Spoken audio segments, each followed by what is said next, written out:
La célébration de la messe chrismale a lieu dans tous les diocèses du monde dans les premiers jours de la Semaine Sainte. Au cours de cette célébration, l'évêque consacre le Saint-Crème et bénit les saintes huiles. Ces huiles serviront pour le baptême des catéchumènes le jour de la veille pascale, puis tout au long de l'année. Elles serviront également pour la confirmation et l'ordre des prêtres. À cette occasion, les prêtres du diocèse sont invités à prendre part à cette célébration, qui est une fête du sacerdoce, durant laquelle tous les prêtres renouvellent leurs promesses sacerdotales.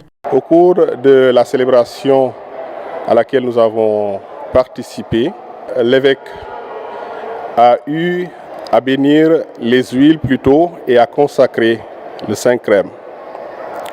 Ces huiles serviront pour la mission de l'Église, un devoir qui s'impose pour chaque prêtre, à l'occasion donc de la célébration de la messe chrismale, de renouveler ses engagements d'ordination, pour se rappeler ce qu'il est devenu par la grâce de Dieu, mais aussi pour manifester clairement devant Dieu et devant son peuple sa disponibilité à se laisser guider par celui-là qu'il a choisi et établi au milieu de son peuple pour qu'elle en soit le guide et le pasteur.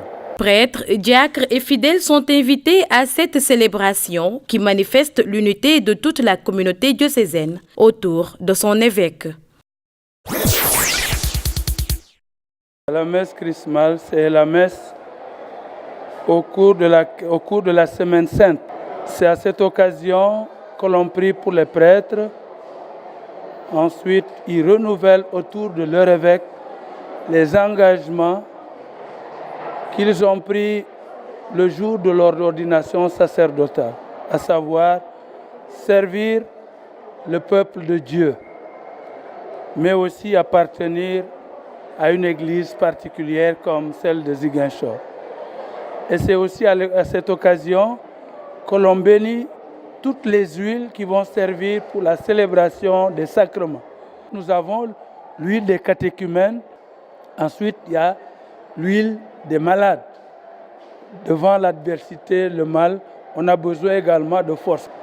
Les prêtres ayant renouvelé leur engagement, on leur donne les instruments de leur travail qui sont les huiles saintes pour faire comme Jésus a fait.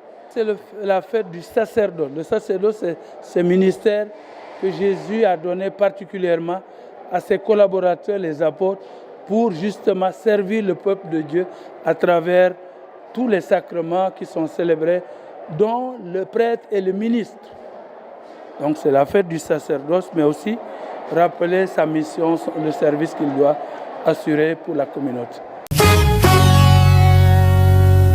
Au milieu d'un amas de tôles et de cabanes calcinées, les cendres sont encore fumantes.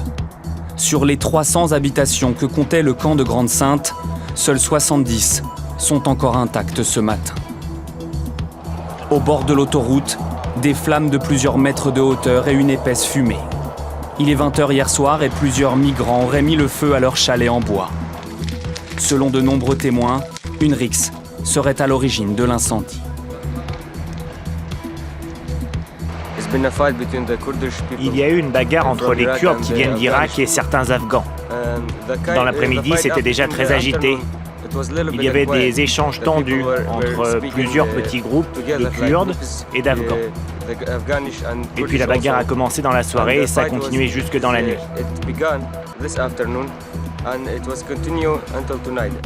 Les Afghans ont commencé à attaquer les Kurdes avec des couteaux, des cailloux, avec tout ce qui leur tombait sous la main. Dans la précipitation, les migrants quittent le camp pour échapper aux flammes. Nous n'avons pas d'endroit où aller. J'ai perdu tous mes papiers. J'ai juste eu le temps de sauver ce document, qui prouve que je suis réfugié. Près de 500 migrants passeront la nuit dans plusieurs gymnases de la ville. Ce matin, le préfet est venu lui-même constater les dégâts. Et il l'a confirmé officiellement, le camp ne rouvrira pas. Clairement, le modèle que vous avez devant vous a brûlé cette nuit. Bon, on va travailler sur autre chose. Ce matin, plusieurs migrants sont revenus sur le camp à la recherche de leurs effets personnels. Le ministre de l'Intérieur et du Logement ont prévu de se rendre sur place dans l'après-midi. L'image est symbolique. Le secrétaire d'État américain a été invité à cette cérémonie pour rendre hommage aux victimes du nazisme. Dans ce petit village toscan, en 1944, 560 civils ont été tués par des soldats de la Waffen-SS. Nous nous engageons à faire en sorte que tous ceux qui commettent des crimes contre des innocents partout dans le monde aient à rendre des comptes. Allusion directe à la situation en Syrie, où les Américains ont décidé d'agir. Dans la nuit du 6 au 7 avril, l'aviation de l'US Army a bombardé une base aérienne du régime. Réponse à une attaque chimique imputée au gouvernement de Bachar al-Assad. Donald Trump s'est entretenu par téléphone avec Angela Merkel et Theresa May. Les dirigeants occidentaux veulent faire pression sur la Russie, une volonté commune affichée par les ministres des Affaires étrangères du G7. Ils ont le choix.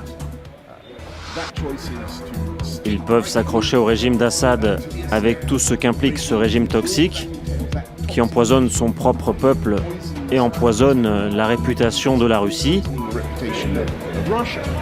ou travailler avec le reste du monde, tous ceux représentés ici au G7, et aussi les pays qui partagent notre vision, la Turquie, les pays du Golfe et l'Arabie Saoudite, etc., pour trouver une solution pour la Syrie, une solution politique.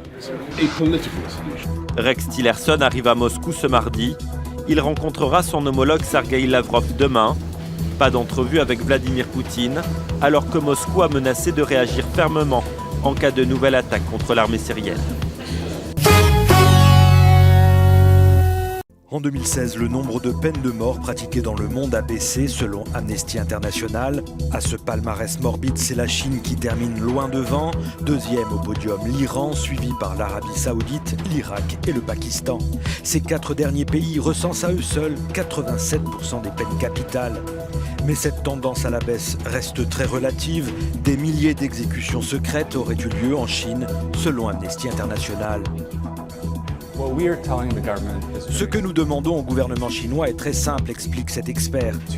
C'est de publier toutes les informations dont il dispose sur la peine de mort, comme les Nations Unies le réclament depuis 40 ans.